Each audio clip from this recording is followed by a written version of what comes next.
स्वागत है आपका अपनी बायोलॉजी क्लासेस में। जैसा कि हमने पिछली वीडियो के अंदर मानव में भ्रूणीय परिवर्धन स्टार्ट किया था और उसके पहले भाग में हमने भ्रूणीय परिवर्धन में देखा कि किस प्रकार निषेचन के बाद जाइगोट जो है वो लगातार समसूत्री कोशिका विभाजन करता है और इस प्रकार के तेजी से होने वाले समसूत्री विभाजन को हम विदलन या क्लीवेज कहते हैं। और इस विदलन से जाइगोट 2, 4, 8, 16 और इस प्रकार लगातार कोशिकीय संरचना एक कोशिका से बहुकोशिकीय संरचना में परिवर्तित होता है। और भ्रूणीय परिवर्धन की मोरूला, ब्लास्टुला और ब्लास्टोसिस्ट अवस्थाएं हमने देखी। उसी से आगे हम चलें तो हमने देखा कि जैसे ही मानव के अंदर ब्लास्टोसिस्ट यानी कोरक कुटी अवस्था बनती है और ये लगभग 6 से 7 या 8 दिन तक, निषेचन के 8 दिन बाद ये यूट्रस की जो एंडोमेट्रियम होती है, यूट्रस में जो आंतरिक दीवार होती है, आंतरिक स्तर जिसे एंडोमेट्रियम कहते हैं, उस एंडोमेट्रियम से ये चिपक जाती है।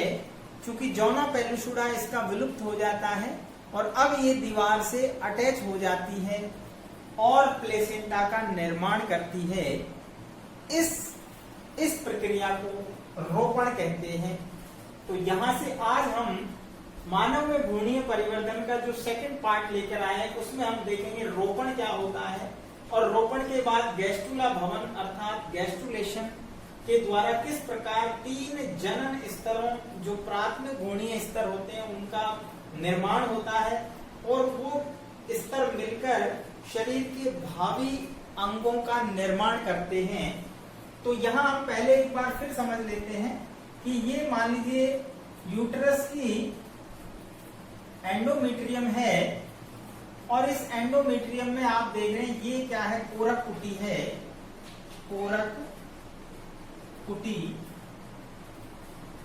और यहां पर आप देख रहे हैं ये एक्टिव पोल होता है जहां पर अंतः कोशिकीय गुच्छ होता है, अंतः कोशिकीय समूह। तो ये भ्रूण का निर्माण करेगा, यहां से भ्रूण का निर्माण होगा और ये ट्रोफोब्लास्ट जो है, बाह्य आवरण जो होता है वो ट्रोफोब्लास्ट होता है, ट्रोफोब्लास्ट। और ये जो पोल होता है ये वेजिटल पोल होता है, निष्क्रिय पोल जिसको हम कह लेते हैं, या वनस्पति पोल। और ये जो पोल है जहां पर अंतः कोशिकीय समूह या जो कोशिकाओं का गुच्छा होता है, ये पोल एक्टिव पोल कहलाता है। और इस पोल से ही ये एंडोमेट्रियम से, ये एंडोमेट्रियम है, एंडोमेट्रियम,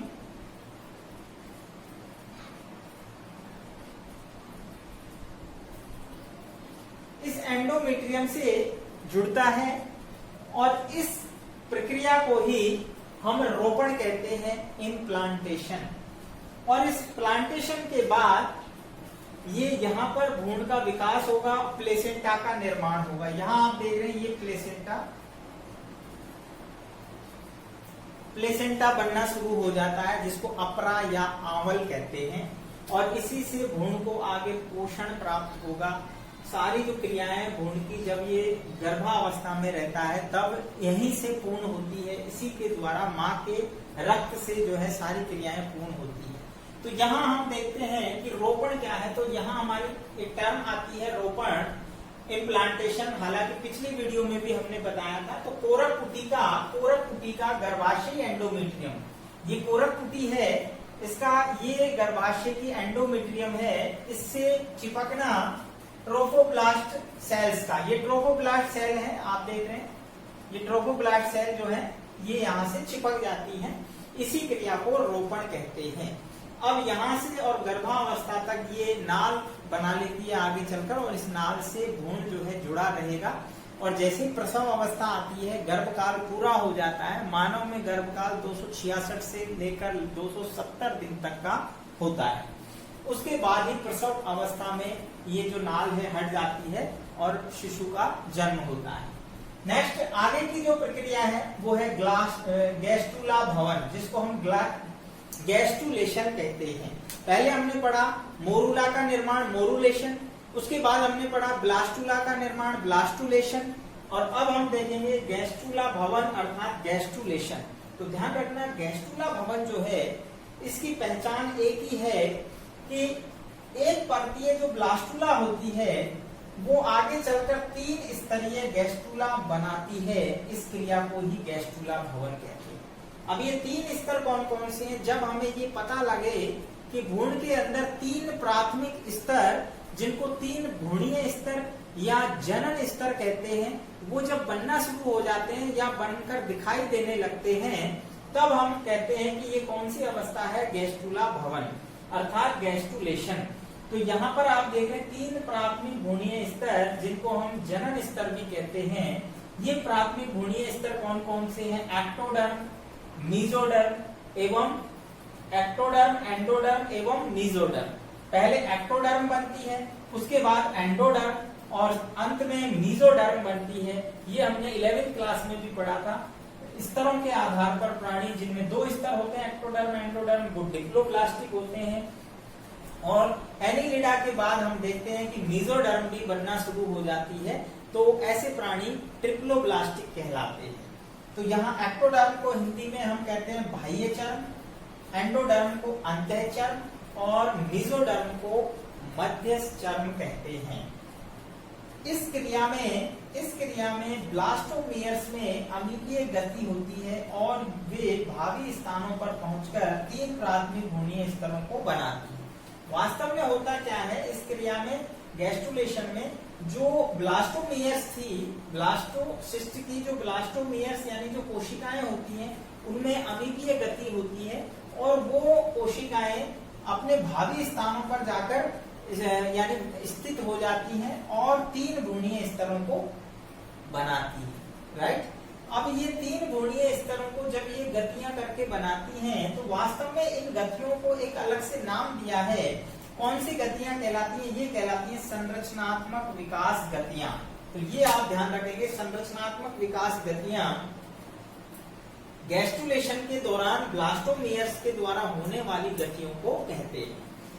इन्हीं 3 जनन स्तरों के द्वारा आगे भावी शरीर के निश्चित ऊतकों, अंगों व तंत्रों का निर्माण होगा।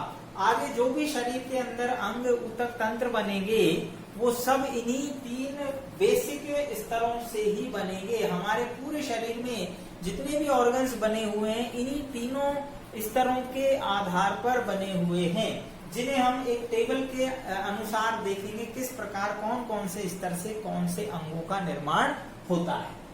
हम बात कर रहे थे कि 3 जो भ्रूणीय स्तर होते हैं, प्रमुख 3 जनन स्तर जो बनते हैं गैस्ट्रुलेशन के दौरान, उनके द्वारा कौन कौन से शरीर अंगों का निर्माण होता है। तो यहाँ हम टेबल में देख सकते हैं एक्टोडर्म जो कि बाह्य चर्म होती है, उस भ्रूणीय स्तर से एपिडर्मिस यानी हमारे शरीर की जो बाह्य त्वचा होती है, एपिडर्मिस, उसका निर्माण होता है। तंत्रिका तंत्र जिसमें मस्तिष्क और मेरुरज्जु है, हम जानते हैं तंत्रिका तंत्र जो है उसका निर्माण एक्टोडर्म से होता है। साथ ही साथ यहाँ पर हम नेत्र का कॉर्निया और दृष्टि जो पटल होता है, दृष्टि पटल, ये भी एक्टोडर्म से ही बनता है। तो तंत्रिका तंत्र, मुख गुहा, लार ग्रंथियां, दांत का इनेमल, ध्यान रखना आंत्र की जो आगे का जो हिस्सा होता है, मुख गुहा, लार ग्रंथियां, ठीक है, ये एक्टोडर्म से बनता है। और अंतिम भाग मलाशय, ये भी एक्टोडर्म से बनता है। जबकि मध्य का जो भाग है, हम देख रहे हैं ग्रसिका है, आमाशय है, और आंत्र का जो अन्य भाग है, जीभ है, ये एंडोडर्म से बनते हैं। तो ये ध्यान रखने की बात है, यहाँ से क्वेश्चन पूछे जाते हैं, इस टेबल से आपको क्वेश्चन मिलेंगे, किसी भी पर्टिकुलर ऑर्गन के नाम से आपसे पूछेंगे किस भ्रूणीय स्तर से इसका परिवर्धन होता है। तो यहाँ बहुत जरूरी है इसको समझना, मुख गुहा लार ग्रंथियां एक्टोडर्म से, दांत का जो सबसे कठोरतम भाग है हमारे शरीर का इनेमल जिसको हम कहते हैं दंत वल्क, ये भी एक्टोडर्म से ही बनता है। जबकि ध्यान रखना दांतों का डेंटाइन जो होता है वो मीजोडर्म से बनता है, जिसमें दंत कोशिकाएं होती हैं। ओडेंटो जो ब्लास्ट होता है, मलाशय एक्टोडर्म से बनता है। और जब यहाँ देखिए मस्तिष्क और मेरुरज्जु जब एक्टोडर्म से बनते हैं तो मस्तिष्क में पीनियल काय और पीयूष ग्रंथि मस्तिष्क में होती है, ये अंतःस्रावी ग्रंथियां हैं, तो ये भी एक्टोडर्म से ही ओरिजिन होंगी, इनका ओरिजिन भी एक्टोडर्मल ही होता है। तो ये ध्यान रखने की बात है। याद रखने का जो है हमारे लिए बहुत ही आसान तरीका है कि जो मस्तिष्क जिससे बन रहा है उसी से ओरिजिन किसका होगा, पीयूष ग्रंथि और पीनियल बॉडी का। नेत्र का कॉर्निया जो बाहर की तरफ का आवरण होता है और दृष्टि पटल ये भी एक्टोडर्म से ही बनते हैं।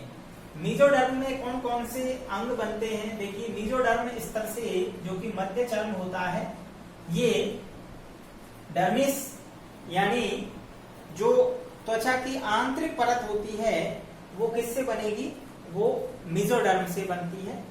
संयोजी ऊतक कनेक्टिव टिश्यू जो है हमारा blood that is connective tissue, वो किससे बन रहा है, मीजोडर्म से।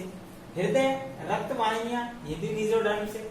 तो ये पूरा हम कह सकते हैं परिसंचरण तंत्र वाला जो पार्ट है ये मीजोडर्म से बनता है।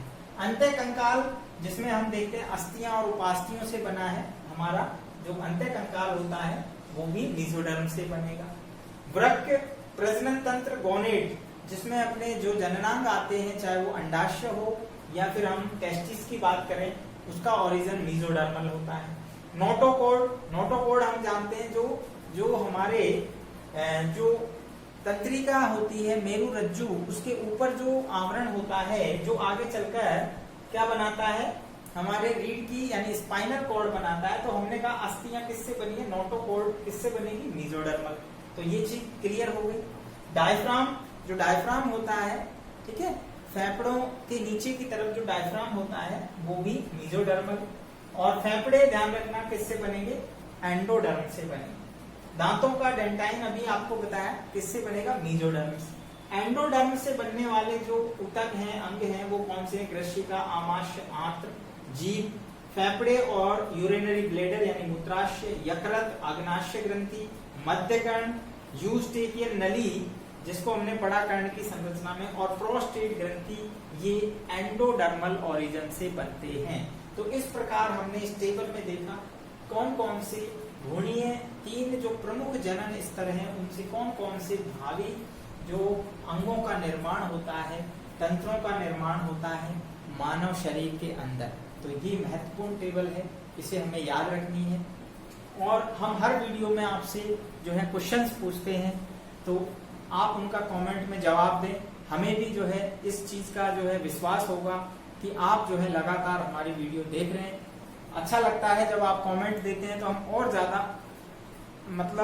और ज्यादा मेहनत करेंगे और आपके लिए ज्यादा से ज्यादा जो है अच्छा कंटेंट देने का प्रयास करेंगे। तो आज की वीडियो में जो हमारा क्वेश्चन रहेगा, पहला क्वेश्चन ये है कि मानव में रोपण की क्रिया कौन सी भ्रूणीय अवस्था में होती है।